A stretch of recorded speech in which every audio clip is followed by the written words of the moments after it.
unang-una, nag-alala, natatakot. At the same time, syempre, kinakabahan. So, yun po. Mix emo, alagang sobrang pag-aral lang.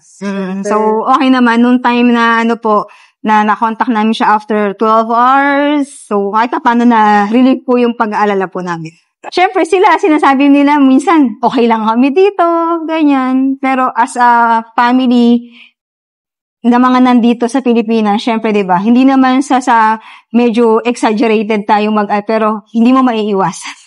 Thankful kasi sa gitna nung kaguluhan, is may mga ganitong serbisyong ginagawa yung government, diba? At least natutulungan tayong yung mga Pilipino, mga OFW na talagang gusto na ring makauwi.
Kasi yung naranasan namin ngayon sa Israel is hindi kagaya nung from October 7 last year.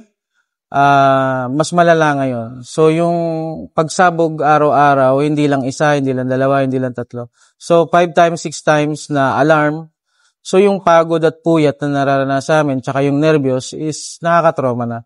Kaya I decided na magparipat na lang. So para sa akin, hindi na para sa akin ng Israel. Feeling ko na hindi na ako safe doon sa lugar. So anytime kasi pwede may mangyari sa akin. So umaasa sa akin yung anak ko, kaya I decided na mo. Lumapit ako sa MWO, OWA, sa embassy ng Israel. Natugunan naman kaagad. Napabilang ako sa first batch. Nagpapasalamat ako sa embahada ng Israel at saka sa Jordan. Full force sila na may tawid kami hanggang makarating dito ng safe is andun pa rin sila nakaagapay sa amin. Actually, nung pagtawid namin ng Jordan, alam mo yung feeling na safe ka na, nasa Jordan, pero hindi pa ganun ka-safe. Yeah. Pero nung pagdating namin dito, sumigaw na kami sa loob ng aeroplano. Finally. Yun lang. Katakot talaga doon. Lalo na sa Tel Aviv. Nagpapasalamat ako kay Pangulong Bongbong Marcos sa pagdating namin dito sa mga nasikaso niya, lalo sa DFA, kay DMW Secretary Hans Kakdak, and ASEC Benny Ligaspi, and also sa lahat ng ahensya ng gobyerno. Maraming salamat sa binigay niyong tulong sa amin. Si President, since day one, this goes back all the way to October 7 nung lumusob ang Hamas sa Israel. Nag-carry over sa June 13 attack on Iran. And then, of course, itong aming naranasan sa Qatar bago pa umalis, gawa nung atake rin ng Iran sa Qatar. The whole time, the President has been monitoring and always asking about the well-being of our OFWs. Nagbibigay siya ng payo, nagbibigay siya ng direktiba, nangangamusta yung eroplano. Until gumalaw yung eroplano, nangangamusta pa rin si Presidente. Umalis na ba talaga? Paalis na ba talaga kayo? Ganyan. So, he has always been mindful of how we take care of our OFWs, and whatever challenges we face, he provides the corresponding advice and support. Yes, yung ating effort is full of government all around, and that starts with the care and the services that are provided on site. Ang ating one country team approach led by our DFA ambassadors in Israel, in Jordan, in Lebanon, in Qatar, and all the other places, no, where the help is most needed. The help is needed. So, nandun na lamang yung ating mag-mobilize ng maraming samot-saring resources, personnel, monetary or material resources para makatulong. So halimbawa sa Israel, ganap ang ating pagbibigay ng shelter. Meron tayong 4 na shelters ngayon na 2 na may laman ng mga OFWs. Higit kumulang 53 na yung nai-shelter natin. Pero meron 2 nakaabang. Wala pang laman, nakaabang just in case. And then of course, meron tayong financial assistance at food packs as announced by the President na pinamamahagi. And meron din tayong mga, yung repatriation transport efforts in country, in host country.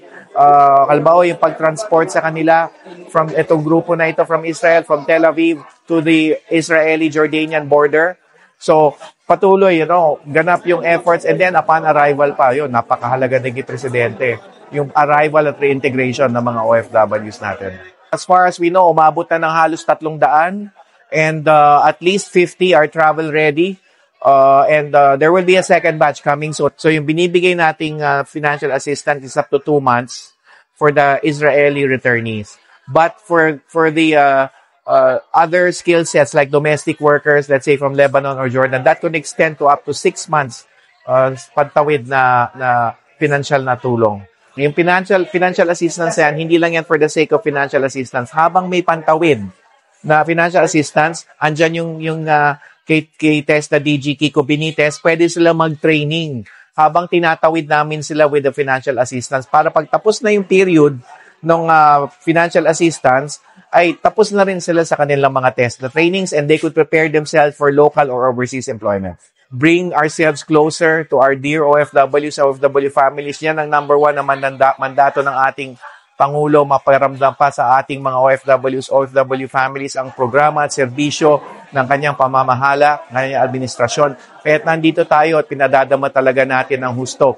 Whether it comes with the services itself on the ground or yung form ng Action Fund, financial assistance as I mentioned, and then pati yung ating whole of government approach. Kaya't nandito si Sec. Ted Herbosa, Sec. Res Gatchalian, and the DSWD, TESDA, DG Kiko Benitez, and of course the DFA.